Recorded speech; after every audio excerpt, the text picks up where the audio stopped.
एक युवक ने शादी के कुछ साल बाद पिता से कहा कि वह विदेश जाकर व्यापार करना चाहता है। पिता ने उसकी मंजूरी दे दी। युवक अपने माँ बाप और गर्भवती पत्नी को छोड़कर व्यापार करने विदेश चला गया। उसने विदेश में कड़ी मेहनत की और धन कमाया और बहुत अमीर सेठ बन गया।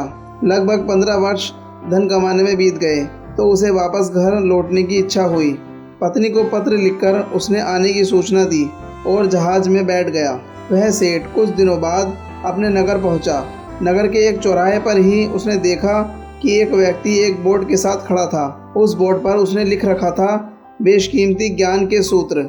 सेठ ने उस व्यक्ति के पास जाकर पता किया तो उसने बताया कि मैं बेशकीमती ज्ञान के सूत्र बेच रहा हूँ। तो सेठ बोला, ठीक है, एक सूत्र मुझे भी दे दो।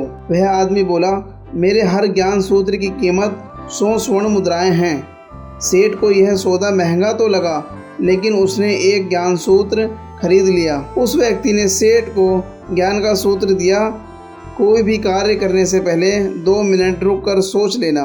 सेठ ने वह सूत्र अपनी डायरी में लिख लिया।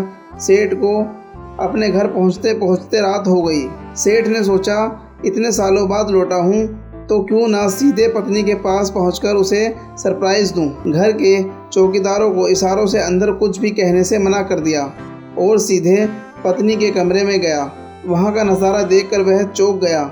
उसने देखा कि उसकी पत्नी के साथ एक युवक सोया हुआ था। यह देखकर सेठ गुस्से से आग बबूला हो गया। वह सोचने लगा कि मैं परदेश में उसकी चिंता करता रहा और यह यहाँ अन्य पुरुष के साथ सो रही है। आज मैं इन दोनों को जिंदा नहीं छोड़ूंगा।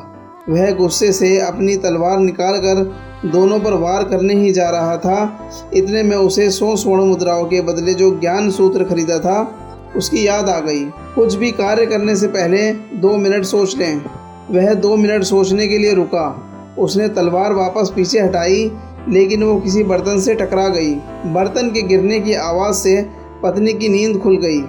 आँख खोलते ही उसने अपने सामने अपने पति को देखा तो वह बहुत खुश हो गई और बोली, आपके बिना जीवन सूना सूना था। इंतज़ार में इतने वर्ष कैसे निकले यह मैं ही जानती हूँ। पत्नी ने इतना बोलकर पास सोए हुए युवक को उठाते हुए बोली, बेटा उठ जा, तेरे पिताजी आए हैं। युवक उठकर जैसे ही पिता को प्रणाम करने झुका तो माथे की पगड़ी सेठ के पैरों में गिर गई। उसके लंबे लंबे बाल बिखर गए। सेठ की पत्नी ने कहा, यह आपकी बेटी है, इसके सम्मान में कोई आँच न आए, इसलिए मैंने इसे बचपन से ही पुत्र के समान पालन पोषण और संस्कार दिए हैं। यह सुनकर सेठ की आंखों से आंसू की धारा बह निकली। उसने पत्नी और बेटी को गले लगा लिया और सोचने लगा, यदि आज मैंने उस ज्ञान सूत्र पर अमल नहीं किया होता तो आवेश में आकर कितना अनर्थ हो जाता। मेरे हाथों से मेरा ही निर्दोष परिवार खत्म हो जाता।